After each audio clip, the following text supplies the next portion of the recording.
नमस्कार दोस्तों, कैसे आप सभी लोग। आज तारीख है 26 नवंबर 2024 है, दिन मंगलवार। हिंदी तिथि की बात की जाए तो आज कृष्ण पक्ष की एकादशी तिथि है। इसी के साथ ही दोस्तों आज संविधान दिवस भी है। भारत में हर साल 26 नवंबर के दिन को राष्ट्रीय संविधान दिवस मनाया जाता है। आज के दिन को यानी राष्ट्रीय संविधान दिवस को साल 2015 से मनाया जा रहा है। आज का दिन साल 1949 में पहली बार भारतीय संविधान को अपनाए जाने का प्रतीक है, जो 2 साल 11 महीने 18 दिन में बनकर तैयार हुआ था। 26 जनवरी 1950 को संविधान लागू हुआ, जिससे भारत एक संप्रभु गणराज्य बन गया। तो चलिए दोस्तों, एक बार फिर से हाजिर हो गया आपके सामने राजस्थान की आज की 40 और गर्मा गर्म बड़ी खबरों को लेकर। बताएंगे आपको सभी खबरों के बारे में विस्तार से, लेकिन उससे पहले आज की बड़ी खबरों पर, मुख्य समाचारों पर, टॉप हेडलाइंस पर एक नजर डाल लेते हैं। इस्तीफों के मामले में धारीवाल सहित 6 नेताओं को नोटिस। हाईकोर्ट ने पूछा 75 विधायकों के इस्तीफे आपके पास कैसे आए। वहीं राज्यसभा में धनखड़ और खड़गे के बीच बहस हुई। सभापति ने कहा आप अनुभवी हैं, सदन की मर्यादा रखे। खड़गे बोले मुझे मत सिखाइए। इसी के साथ ही मन की बात में पीएम मोदी ने फिर किया डिजिटल अरेस्ट का जिक्र। बोले लोगों को समझाना होगा कि सरकार में इसका कोई प्रावधान नहीं है, ये लोगों को फंसाने की एक साजिश है।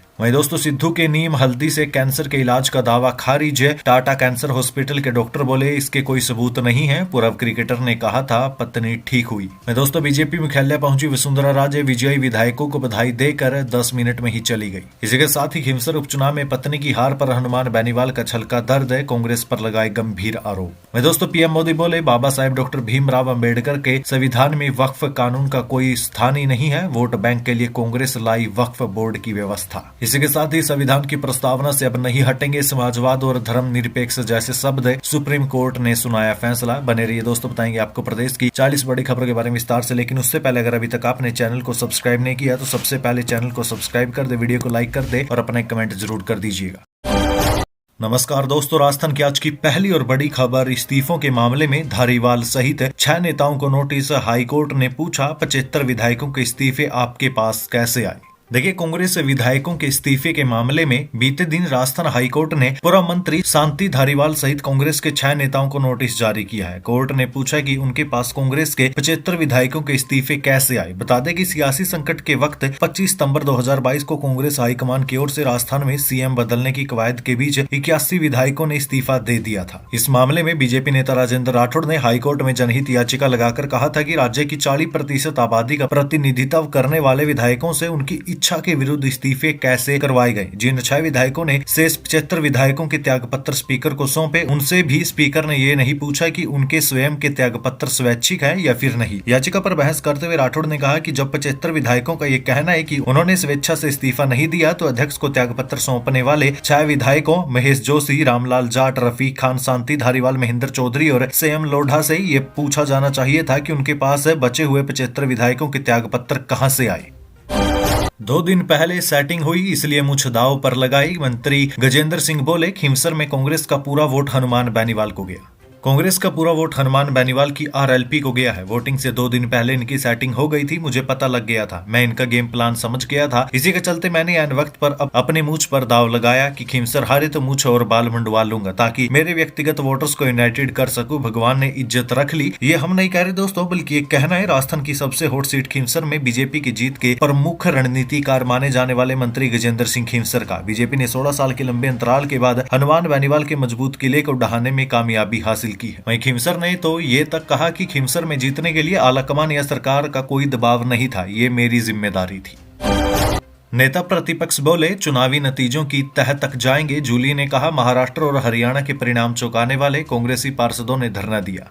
देखिए, राजस्थान विधानसभा के नेता प्रतिपक्ष टीकाराम जूली अजमेर पहुंचे थे। यहां अजमेर के बस स्टैंड स्थित अंबेडकर सर्किल पर भीमराव अंबेडकर की प्रतिमा पर टीकाराम जूली समेत कांग्रेसी नेताओं और जनप्रतिनिधियों के साथ अधिवक्ताओं द्वारा माल्यार्पण किया गया। इस दौरान जूली ने कहा कि 26 नवंबर देश के लिए बहुत ही महत्वपूर्ण दिन है। भारतीय संविधान सभा ने पहली बार भारत का संविधान अपनाया था। दूसरी ओर विपक्ष पर निशाना साधते हुए कहा कि जब से भाजपा की सरकार देश में काबिज हुई है, तब से संविधान को कमजोर करने के साथ ही संविधान को खत्म करने के नारे दिए जा रहे हैं। जो लोग संविधान की प्रतियों को जलाते हैं, भाजपा हमेशा उन्हीं के साथ खड़ी रहती है। सब शासित संस्थाओं के दुरुपयोग के साथ ही चुनी हुई सरकार को गिराने का काम कर रही है। वहीं महाराष्ट्र के चुनाव के नतीजों पर प्रतिक्रिया देते हुए कहा कि जो नतीजे आए हैं महाराष्ट्र के चौंकाने वाले हैं। महाराष्ट्र के चुनाव के नतीजों के साथ ही हरियाणा के चुनाव के नतीजे की तह तक जाएंगे। चुनाव आयोग को शिकायतें दर्ज करवा दी गई है। कहा कि ईवीएम मशीन 99% अगर चार्ज होती है तो सारे परिणाम भाजपा के साथ जाते हैं। इसको लेकर भी चुनाव आयोग को शिकायत दी गई है।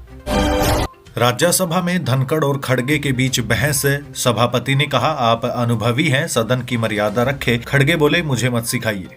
देखिए, संसद के शीतकालीन स्तर का बीते दिन पहला दिन था। राज्यसभा में सभापति जगदीप धनखड़ और लीडर ऑफ ओपोजिशन यानी एलओपी मल्लिकार्जुन खड़गे के बीच बहस हो गई। दरअसल धनखड़ ने खड़गे से कहा कि हमारे संविधान को 75 साल पूरे हो रहे हैं, उम्मीद है कि आप इसकी मर्यादा रखेंगे। इस पर खड़गे ने जवाब दिया कि इन 75 सालों में मेरा योगदान भी 54 साल का है, तो आप मुझे मत सिखाइए। इस पर धनखड़ ने कहा कि मैं आपको इतना सम्मान देता हूं और आप ऐसा बोल रहे हैं, मुझे दुख पहुंचा है। इसके बाद राज्यसभा की कार्रवाई 27 नवंबर तक स्थगित कर दी गई है। उधर लोकसभा की कार्यवाही भी पूरी नहीं हो सकी है। विपक्ष के नेता डाणी के मुद्दे पर हंगामा करते हैं सदन को 27 नवंबर तक के लिए स्थगित कर दिया गया है। मन की बात में पीएम मोदी ने फिर किया डिजिटल अरेस्ट का जिक्र। लोगों को समझाना होगा, सरकार में इसका प्रावधान नहीं है, ये लोगों को फंसाने की साजिश है। देखिए, पीएम नरेंद्र मोदी ने मन की बात रेडियो शो के 116वें एपिसोड में स्वामी विवेकानंद की 162वीं जयंती, एनसीसी दिवस और गयाना यात्रा, लाइब्रेरी जैसे मुद्दों पर भी बातचीत की है। पिछली बार की तरह पीएम मोदी ने कहा कि हमें बार बार लोगों को समझाना होगा कि सरकार में डिजिटल अरेस्ट का कोई प्रावधान ही नहीं है, ये खुला झूठ और लोगों को फंसाने की साजिश। 115वें एपिसोड में उन्होंने डिजिटल अरेस्ट जैसे फ्रॉड से बचने के लिए 3 स्टेप रुको, सोचो, एक्शन लो को अपनाने की बात कही थी। पीएम ने एनसीसी डे पर कहा कि जब हम एनसीसी का नाम सुनते हैं, हमें अपने स्कूल और कॉलेज के दिन याद आ जाते हैं। मैं खुद एनसीसी कैडेट रह चुका हूं, इसलिए मैं पूरे आत्मविश्वास से कह सकता हूं कि उससे मिले अनुभव मेरे लिए अमूल्य है।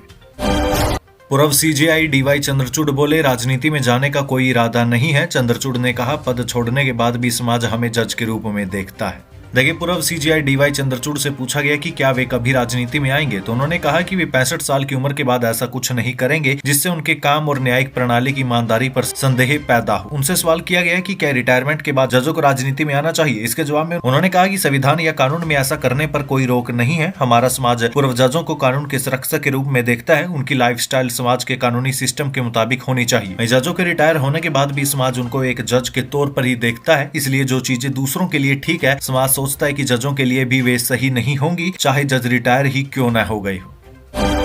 नवजोत सिंह सिद्धू के नीम और हल्दी से कैंसर के इलाज का दावा खारिज। टाटा कैंसर हॉस्पिटल के डॉक्टर बोले, सबूत नहीं। पूर्व क्रिकेटर ने कहा था पत्नी ठीक हुई है। देखिए दोस्तों, पंजाब कांग्रेस नेता और पूर्व क्रिकेटर नवजोत सिंह सिद्धू की पत्नी को कैंसर से ठीक करने वाले इलाज के दावे पर अब विवाद हो गया है। सिद्धू ने कहा था कि उन्होंने आयुर्वेदिक तरीके से पत्नी का इलाज किया है, कैंसर सेल्स को बढ़ाने वाली मीठी चीजों को बंद किया, जिसके बाद पत्नी doctor Navjot Kaur Sidhu cancer free हो गई है। सिद्धू ने इस बारे में प्रेस कॉन्फ्रेंस भी की थी। इसका वीडियो भी आपने फेसबुक, ट्विटर या फिर व्हाट्सएप पर या फिर यूट्यूब पर या इंस्टाग्राम पर आपने कहीं ना कहीं जरूर देखा होगा, क्योंकि ये वीडियो बहुत ज्यादा वायरल हो गई थी। हमारे सामने भी वीडियो कई बार आई थी। अब इसका वीडियो वायरल होने के बाद अब टाटा मेमोरियल हॉस्पिटल की अगुवाई में 262 ऑन्कोलॉजिस्ट ने इस दावे पर सवाल उठा दिए। उन्होंने बताया कि नवजोत सिंह सिद्धू की बताई कुछ चीजों पर रिसर्च जरूर चल रही है, लेकिन इनसे ठीक हो जाने का दावा सही नहीं है। उन्होंने कहा कि सिद्धू के दावे के पर्याप्त सबूत भी नहीं है। ऐसे में लोगों को कैंसर जैसे लक्षण होने पर तुरंत अस्पताल में जाकर जांच करवानी चाहिए। मैं दोस्तों आपको बता दें कि नवजोत सिंह सिद्धू के मुताबिक उन्होंने कैंसर के इलाज के लिए कुछ चीजें अपनाई थी। जैसे उन्होंने अपनी पत्नी को सुबह 10 बजे नींबू पानी दिया, इसमें पानी गर्म, कच्ची हल्दी और एक लहसुन और सेब का सिरका डाला। इसके आधे घंटे बाद नीम और तुलसी के 10 से 12 पत्ते दिए। चाय पूरी तरह बंद कर दी। सुबह की चाय की जगह काढ़ा पिलाया, जिसमें दालचीनी, लौंग और छोटी इलायची होती है। मामूली सा गुड़ भी डालते थे। डाइट में नट यानी अखरोट शामिल किए। सफेद पेठे का जूस पिलाया। ब्लूबेरीज खिलाई और उन्होंने कहा था कि आप ब्लूबेरीज की जगह अनार या आंवला भी इस्तेमाल कर सकते हैं। ब्लैकबेरी यानी सहतूत भी लाभकारी है। ब्लूबेरीज के साथ चुकंदर, गाजर, आंवले का जूस, साथ में ड्राई फ्रूट खिलाए। दिन के अंत में उबला किनोवा यानी बथुआ खिलाया। किनोवा की जगह कई बार बादाम के आटे की रोटी, 2 सब्जियां और सलाद भी दिया। वहीं उन्होंने कहा कि कुछ चीजों का परहेज कराया, जैसे कि दूध, कार्बोहाइड्रेट्स यानी गेहूं, रिफाइंड शुगर जैसे कि जलेबी और मैदा, इन सब चीजों का परहेज करवाया। वहीं नवजोत सिंह सिद्धू ने कहा कि इन सब चीजों को खाकर उनकी पत्नी कैंसर से जीत गई, यानी उनका कैंसर ठीक हो गया। लेकिन अब इसी बात पर विवाद हो गया है कि ऐसा नहीं हो सकता, कैंसर इन चीजों से ठीक नहीं हो सकती है। हाँ दोस्तों, ये चीजें शरीर के लिए बहुत लाभकारी है, लेकिन ये चीजें कैंसर को ठीक कर दे इसका कोई प्रमाण नहीं है। इसलिए अगर किसी को भी कैंसर जैसी गंभीर बीमारी के कुछ भी लक्षण है तो उसकी आपको जांच करवानी चाहिए। आप ऐसे ही यूट्यूब या कहीं पर भी वीडियो देखकर खुद ही डॉक्टर बनने की कोशिश न करें। आप जाकर पहले जांच करवाइए। बाकी दोस्तों, आपकी इस पूरे मामले पर क्या राय है, आप इस पर क्या कहना चाहेंगे, अपनी राय कमेंट सेक्शन में जरूर दीजिएगा।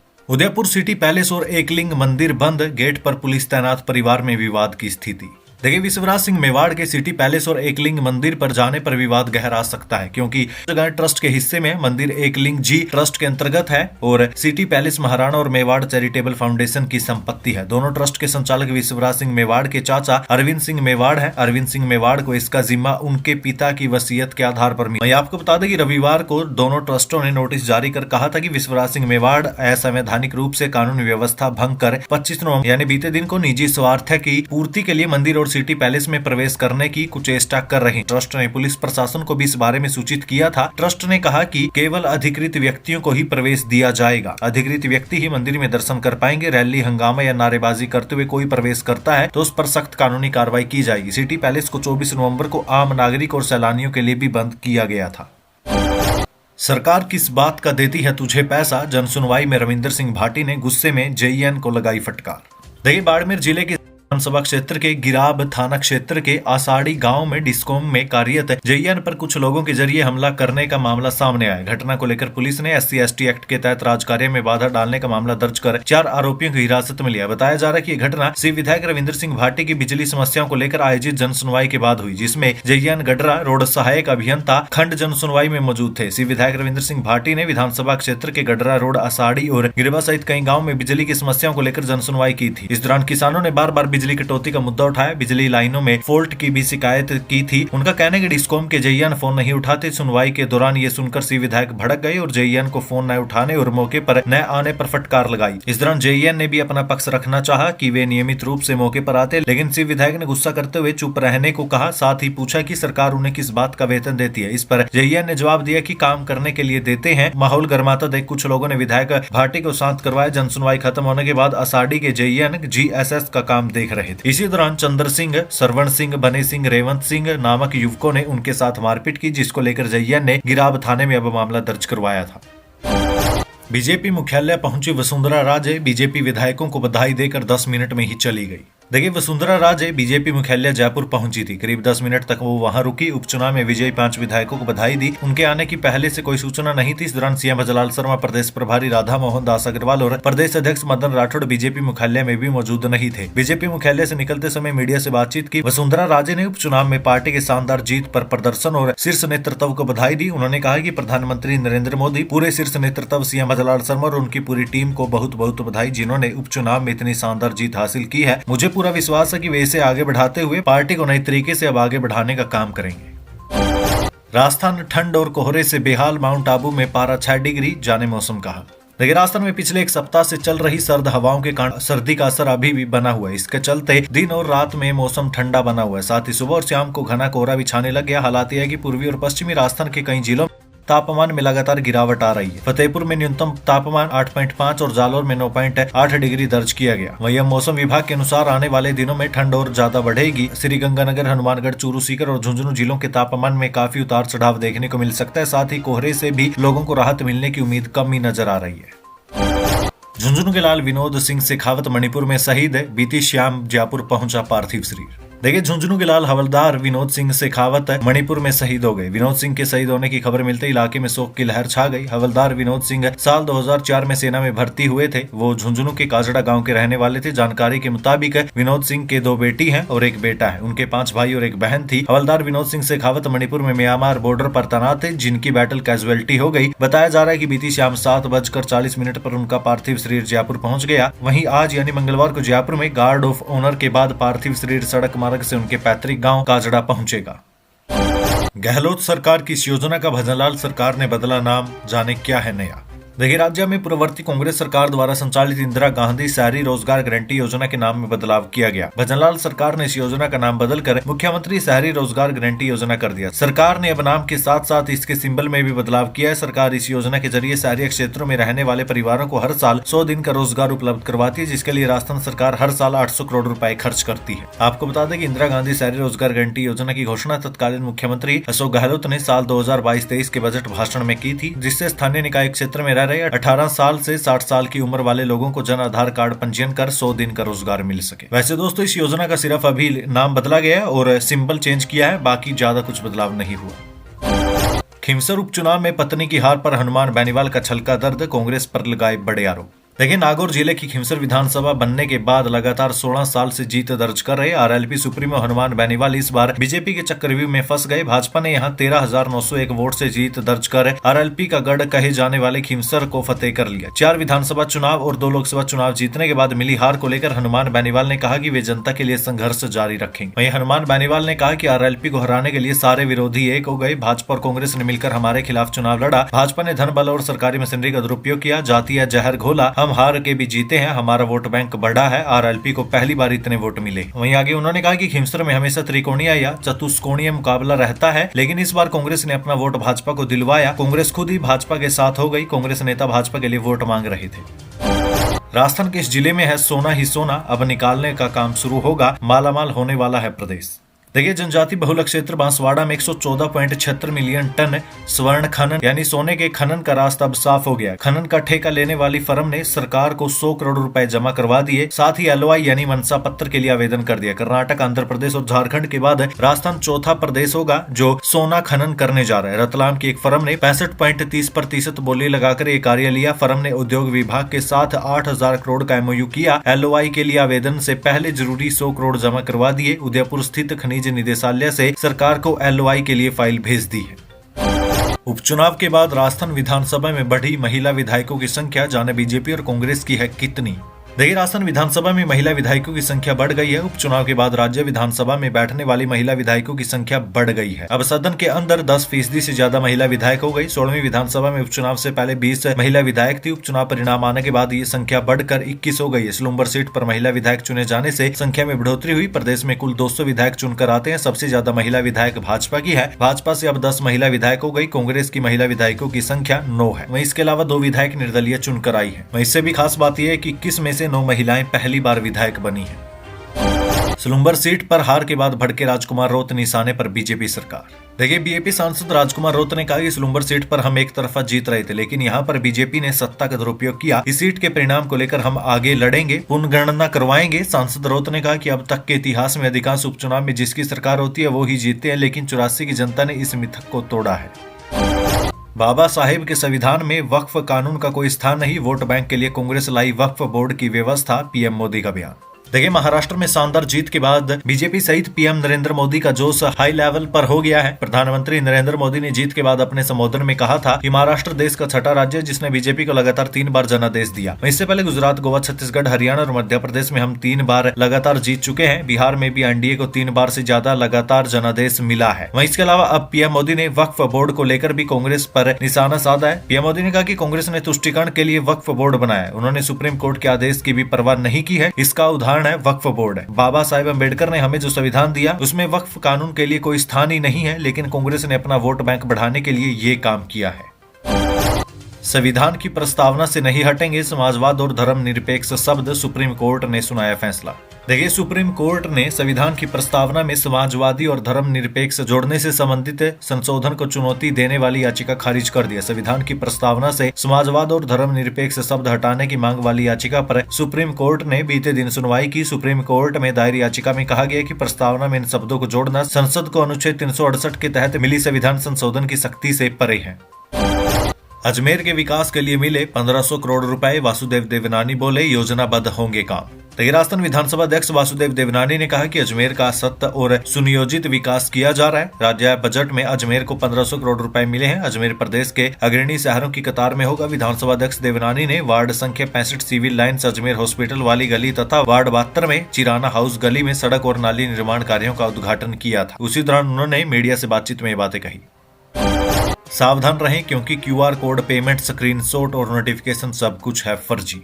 देखिए दोस्तों, डिजिटल दुनिया भी अब नकली हो रही है। साइबर ठगों ने यूपीआई पेमेंट के क्यूआर कोड की भी नकल तैयार कर दी है। ये असली को भी मात देती नजर आ रही है। Fake UPI ID based app के जरिए ठग बड़ी संख्या में लोगों को ठग रहे हैं। डिजिटल पेमेंट के बढ़ते इस्तेमाल के साथ फर्जी भुगतान ऐप का खतरा भी तेजी से बढ़ता जा रहा है। Fake UPI ID based app के जरिए ठग बड़ी संख्या में लोगों को अपना शिकार बना रहे हैं। गूगल पे, फोन पे, पेटीएम और भीम यूपीआई और न जाने कई फेक ऐप असली की तरह दिखते हैं। इन्हें छोटे व्यापारियों, दुकानदारों और कम पढ़े लिखे लोगों को धोखा देने के लिए बनाया गया है। ठग नकली यूपीआई ऐप से क्यूआर कोड स्कैन करते, पेमेंट कर फर्जी स्क्रीनशॉट दिखाते हैं। इसमें फेक ऐप में पेमेंट के बाद साउंड नोटिफिकेशन भी आता है। इससे ये ऐप एकदम असली जैसी लगती है। इससे छोटे व्यापारी और दुकानदार ये समझ बैठते कि पेमेंट हो गया। इस प्रकार से वे आसानी से ठगी का शिकार हो जाते हैं। दोस्तों, इस स्कैम से बचने का एक तरीका भी है कि जब भी आपको कोई किसी क्यूआर कोड से या फिर गूगल पे, फोन पे, किसी भी ऐप से पेमेंट करता है तो पेमेंट होने के बाद एक बार अपना खाता खोलकर जरूर चेक कर लीजिए कि आपके खाते में पैसे आए हैं या फिर नहीं आए हैं।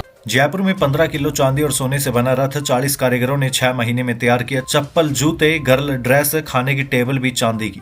देखिए, सोने और चांदी से बना रथ, मगरमच्छ, मोर, गाय, कछुआ, जूते, चप्पल और भी बहुत कुछ। ये सब देखना है तो बस आप चले आइए JECC में। यहाँ जयपुर सिल्वर शो 2024 के तहत सोने और चांदी से बनी चीजें प्रदर्शित की जा रही है। इन्हें देखकर आप भी कह उठेंगे, वाह क्या अद्भुत डिजाइन है। भानगढ़ में गीत और नृत्य के साथ हलवर मत्स्य उत्सव का आगाज। 5 राज्यों के कलाकारों ने दी प्रस्तुति, विदेशी मेहमान भी शामिल हुए। देखिए, अलवर जिला प्रशासन और पर्यटन विभाग की ओर से भानगढ़ से विदेशी टूरिस्ट की मौजूदगी में मत्स्य उत्सव का आयोजन हुआ। 3 दिन तक होने वाले अलग अलग कार्यक्रमों में 5 राज्यों के लोक कलाकार गीत, वादन और नृत्य की प्रस्तुति देंगे। मत्स्य उत्सव बीते दिन यानी 25 नवंबर से शुरू हो चुका है, जो कल यानी 27 नवंबर तक चलेगा। आज यानी 26 नवंबर को शोभा यात्रा निकाली जाएगी। राजस्थान के किसानों के लिए अच्छी खबर, 2425 रुपए प्रति क्विंटल की दर से गेहूं खरीदेगा FCI। देखिए दोस्तों, FCI सवाई माधोपुर मैनेजर रूप सिंह मीणा का कहना है कि सरकार ने गेहूं की खरीद दर 2425 रुपए प्रति क्विंटल तय किया। किसान मित्र से ऑनलाइन आवेदन कर सकते हैं। टोकन पर तारीख और मंडी का नाम रहेगा। इसे दिखाकर संबंधित मंडी में गेहूं बेच सकते हैं। गेहूं के बिकते ही किसान के बैंक खाते में 48 घंटे में राशि आ जाएगी। अब की बार 500 पार लहसुन के दामों ने बनाया नया रिकॉर्ड, किचन का गणित बिगड़ा। देखिए, सब्जी मंडी में महंगी सब्जियों ने रसोई का बजट बिगाड़ दिया। लहसुन 500 रुपए प्रति किलो तक पहुंच गया तो टमाटर 60 रुपए और प्याज 50 रुपए प्रति किलो के साथ पहले ही महंगाई की दौड़ में शामिल है। सब्जी विक्रेताओं का कहना है कि उत्पादन में कमी ने इस महंगाई को बढ़ावा दिया है। उन्होंने कहा कि उम्मीद थी कि दीपावली के बाद सब्जी के भाव में कमी आएगी, लेकिन अभी तक तो पूरी तरह से राहत नहीं मिल पाई है। राजस्थान में खतरनाक जीका वायरस, मौत के बाद मचा हड़कंप। बीते दिन इस जगह हुई डोर टू डोर स्क्रीनिंग। देखिए, प्रदेश में जीका वायरस से एक बुजुर्ग मरीज की मौत का मामला सामने आया, जिसके बाद चिकित्सा विभाग अलर्ट मोड पर आ गया। चिकित्सा विभाग की ओर से स्क्रीनिंग करवाई जा रही है। बीते दिन बजाज नगर में चिकित्सा विभाग की ओर से स्क्रीनिंग की गई। अब तक कराई गई स्क्रीनिंग में किसी व्यक्ति के जीका वायरस की पुष्टि नहीं हुई है। वहीं हेल्थ एक्सपर्ट के मुताबिक HLH में ब्लड में एक तरह का इन्फेक्शन होता है, जिसमें ब्लड के सेल खराब होने लगते हैं। ये इन्फेक्शन इम्यूनिटी सेल्स को खत्म करने लगते हैं। ये बीमारी बहुत ही कम लोगों में मिलती है। इस केस में जीका वायरस का डिटेक्ट होना एक एक्सीडेंटल केस है। CMHO ने बताया कि हमारी टीम की ओर से कई स्थानों पर स्क्रीनिंग की गई। मरीज के परिजनों और रिश्तेदारों में जीका वायरस के कोई लक्षण नहीं मिले। उनके निवास के आसपास के घरों में डोर टू डोर स्क्रीनिंग की गई है।